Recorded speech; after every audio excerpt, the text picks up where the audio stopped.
Italy देशातील एक company मिटेनी 2018 साली बॅन केली जाते। त्याचं कारण असतं की ती कंपनी एक प्राणघातक केमिकल बनवत असते ज्याचं नाव असतं फॉरेवर केमिकल।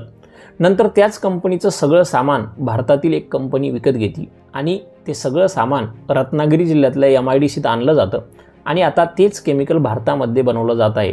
हे तेच केमिकल आहे ज्याच्यामुळे इटलीतील अनेक लोकांना कॅन्सर, थायरॉईड सारख्या बिमाऱ्या झाल्याचं आढळून आलं। संपूर्ण विषय समजून घ्या। 2010 साली इटली या देशात अनेक लोकांना असं आढळलं की ही कंपनी बनवत असलेल्या केमिकलमुळे, ज्याचं नाव आहे फॉरेवर केमिकल, पाणी आणि माती प्रदूषित होते आणि ते पाणी पिल्यामुळे अनेक लोकांच्या जीवनावर प्रभाव पडतोय। नंतर यामध्ये संपूर्ण रिसर्च केला गेला, कोर्टात ही केस चालली आणि असं कळालं की या फॉरेवर केमिकलमुळे अनेक लोकांना कॅन्सर, थायरॉईड सारख्या बिमाऱ्या होत आहेत आणि या कंपनीच्या आजूबाजूचे जेवढे काही लोक आहेत, जवळजवळ 3.5 लाख लोकांचं जीवन यामुळे प्रभावित झालं।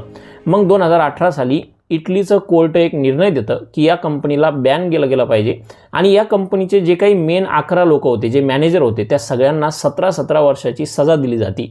मग या कंपनीचं जे काही सामान होतं, जी काही मशीन टेक्नॉलॉजी होती, त्याच्यावर बोली लागती आणि भारतातील एक कंपनी विवा लाईफ सायन्स ते सगळं काही खरेदी करते। मग जहाजानं ते सगळं भारतात आणलं जातं आणि तोच प्लांट भारतातील रत्नागिरी MIDC इथे सध्या उभारण्यात आला आहे आणि तेच केमिकल भारतात बनवलं जाते। आता प्रश्न हा आहे की ज्या केमिकलमुळे इटली देशातील अनेक लोकांना कॅन्सर झाला, ज्या केमिकलमुळे पाणी आणि माती प्रदूषित होती, ज्या केमिकलमुळे ती कंपनी तिथं बॅन झाली, तीच केमिकल ती कंपनी आता आपल्या रत्नागिरीत बनवत आहे।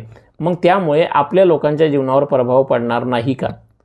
कारण तिथल्या लोकांचं आयुष्य आहे, मग इथल्या लोकांचं आयुष्य काय आहे? तर या संपूर्ण प्रकरणामध्ये 3 महत्त्वाचे मुद्दे आहेत की एवढं सगळं प्रकरण होऊनही महाराष्ट्र सरकारनं या कंपनीला ते केमिकल महाराष्ट्राच्या रत्नागिरीत बनवायची परवानगी दिलीच कशी?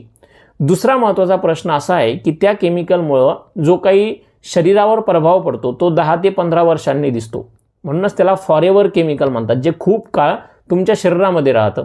त्यामुळे त्याच्या जे काही दुष्परिणाम होणार आहेत ते अनेक वर्षांनी दिसणार आहेत आणि त्यामुळे सध्या आपल्या सिस्टमला ते पकडले जाणार नाही, ही सगळ्यात मोठी वास्तविकता आहे। आणि तिसरा प्रश्न, इटलीसारख्या प्रगत देशामध्ये जिथं सगळ्या सुविधा आहेत तिथं सुद्धा या कंपनीला बॅन करायला 10 वर्ष लागले, मग आपल्या देशात या कंपनीला बॅन व्हायला किती वर्ष लागतील? आणि त्यामुळे कुठंतरी ज्या रत्नागिरी MIDCत ही कंपनी उभी राहिली आहे त्याच्या आसपासच्या लोकांच्या जीवनावर भविष्यात मोठा प्रभाव पडण्याची शक्यता आहे। त्यामुळे या संपूर्ण विषयावर तुम्हाला काय वाटतं की असं केमिकल आपल्या रत्नागिरीत बनवणं योग्य आहे का? तुमचं जे काही मत असेल ते मला कमेंटमध्ये नक्की सांगा आणि असेच महत्त्वाचे व्हिडिओ पाहण्यासाठी फॉलो करायला विसरू नका।